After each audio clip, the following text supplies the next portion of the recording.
بسم اللہ الرحمن الرحیم۔ کل ایک صاحب کا فون آیا اور ایک مسئلہ دریافت کیا اور سوال کیا کہ کیا یہ حضور کی حدیث ہے۔ میں نے بتلایا کہ نہیں۔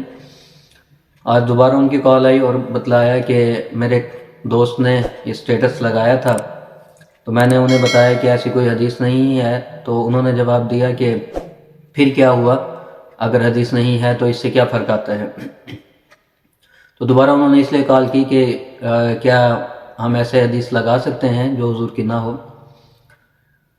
تو مجھے بڑی حیرت ہوئی کہ ہم کتنے جری ہو چکے ہیں، ہمارے اندر کتنا کانفیڈنس آ چکا ہے کہ ہم بات کرنے سے پہلے سوچتے تک نہیں کہ یہ حضور کی حدیث بھی ہے یا نہیں، اور پتہ بھی چل جائے تو بھی پرواہ نہیں کہ اگر حدیث نہیں ہے تو پھر کیا ہوا۔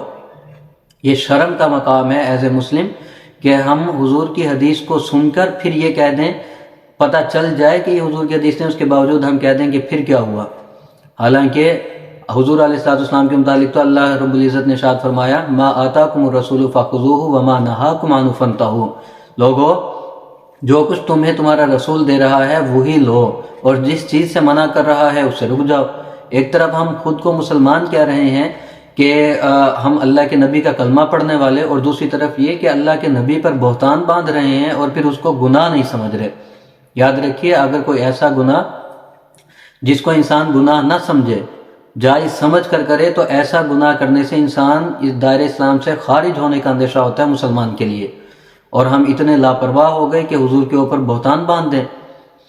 میں وہ چل کر آگے آپ کو بتاتا ہوں کہ وہ مسئلہ انہوں نے کیا پوچھا، اور چونکہ رمضان سے مطابقت رکھتا ہے تو اس لیے اللہ نے دل میں ڈالا کہ اس کو لوگوں کو بتلانا چاہیے، کہیں ایسا نہ ہو کہ کوئی اور بھی اس گناہ میں مبتلا ہو۔ اس سے پہلے آپ یہ سمجھ لیجئے، اللہ کے نبی علیہ السلام نے ارشاد فرمایا، من کذب علی متعمدا فلیتبوأ مقعدہ من النار، کہ لوگوں میرے اوپر جان بوجھ کر جھوٹ نہ بولا کرو۔ اگر کوئی ایسا کرتا ہے، جان بوجھ کر مجھ پر جھوٹ بولتا ہے، تو اسے چاہیے کہ وہ اپنا ٹھکانہ جہنم میں بنا لے۔ اللہ کے نبی جہنم کی وہی سنا رہے ہیں پہلے، اور ایک حدیث میں تو ہے جان بوجھ کر متعمدن کے الفاظ ہیں، دوسری روایت میں متعمدن کا لفظ بھی نہیں، صرف یہ ہے کہ جو کوئی مجھ پر جھوٹ بولے وہ اپنا ٹھکانہ جہنم میں بنا لے۔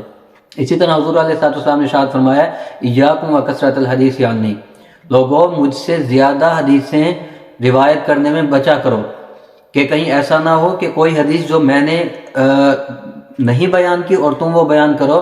فرمایا کہ جو کچھ میری طرف منسوب کرو تو وہ حق اور سچ بیان کرو، جیسے میں نے کہا ویسے ہی اس کو بیان کرو، وگرنہ مجھ سے روایت نہ کرو۔ اور اسی وجہ سے سیدنا صدیق اکبر رضی اللہ تعالیٰ عنہ جلیل القدر صحابی رسول ہیں، لیکن آپ علماء سے پوچھیں کہ بہت کم احادیث ہیں جو انہوں نے روایت کی ہیں، ان سے احادیث کی روایت بہت کم ہے، صرف اسی وجہ سے کہ کہیں کوئی ایسی بات نہ کہہ بیٹھوں یا کوئی ایسے الفاظ نہ نکل جائیں جو حضور کی طرف منسوب ہوں اور حضور نے وہ نہ کہے ہوں۔ اتنے بڑے جلیل القدر صحابی رسول اتنی احتیاط برت رہے ہیں، اور آج ہم 14ویں صدی کے مسلمان، ہمیں پرواہ نہیں کہ حضور کے بارے میں ہم کوئی بھی بات کہہ دیں۔ اللہ کے نبی علیہ السلام نے ارشاد فرمایا، لا تکذبوا علی فإن الکذب علی یولج النار، کہ تم میرے اوپر جھوٹ نہ باندھا کرو، میرے اوپر جھوٹ باندھنا تمہیں جہنم میں داخل کرتا ہے۔ اور ایک اور روایت میں ہے، جناب رسول اللہ صلی اللہ علیہ وسلم نے ارشاد فرمایا کہ حضرت مغیرہ سے یہ روایت ہے کہ میرے اوپر جھوٹ بولنا ایسا نہیں ہے جیسے تم کسی اور کے بارے میں جھوٹ بول دیتے ہو۔ ایک تو ہے میں اپنے بھائی کے بارے میں جھوٹ بات کروں، ایک یہ ہے کہ میں کسی مسلمان کے اوپر جھوٹی بات اس کی طرف منسوب کروں، اس کے اوپر تہمت لگاؤں۔ اور ہم اتنے ڈھیٹ ہو گئے، اتنے جری ہو گئے کہ اللہ کے نبی کے اوپر بہتان باندھیں، اور جان بوجھ کر باندھیں کہ پھر کیا ہوا۔ اپنے ایمان کی سلامتی کی انسان کو اس کے بارے میں سوچنا چاہیے کہ کیا ایمان بھی سلامت رہا یہ بات کہنے کے بعد، کہ اللہ کے نبی کے اوپر ہم کچھ بھی بول دیں اور پھر کہیں کہ کیا ہوا۔ اور وہ حدیث کیا ہے، آپ میں سے بہت سارے حضرات نے سنی بھی ہوگی، اور آپ میں سے بہت سارے لوگوں نے یہ سٹیٹس لگائے بھی ہوں گے، یہ پوسٹیں کی بھی ہوں گی کہ رمضان سے پہلے ہمارے ہاں ایک ٹرینڈ چل پڑتا ہے کہ رمضان سے پہلے سب سے پہلے جس نے رمضان کے آنے کی خوشخبری دی تو اس کے لیے جنت واجب ہو گئی۔ اب اس حدیث کا کوئی سر یا پاؤں ہے کہ تم گناہ کرو، چوری کرو، ڈاکے مارو، زنا کرو، رشوت لو، سود لو، اور صرف ایک رمضان کے آنے کی خوشخبری لوگوں کو سنا دو اور تمہارے اوپر جنت واجب ہو جائے گی؟ کیا جنت کو اتنا سستا سمجھ رکھا ہے؟ پھر یہ حدیث کہہ کر اور پھر اس کو منسوب کر دیا جناب رسول اللہ صلی اللہ علیہ وسلم کی طرف. ایسی کوئی حدیث حضور علیہ السلام کی جانب سے نہیں بیان کی گئی، حتیٰ کہ جو موضوع روایات ہیں، من گھڑت روایات ہیں، وہ علماء نے ان کو الگ کیا کہ فلاں فلاں روایت من گھڑت ہے، وہ بھی کتب میں موجود ہے. اس حدیث کا تعلق یا اس بات کا تعلق جس کو حدیث کہا جا رہا ہے، یہ من گھڑت روایات میں بھی نہیں ہے.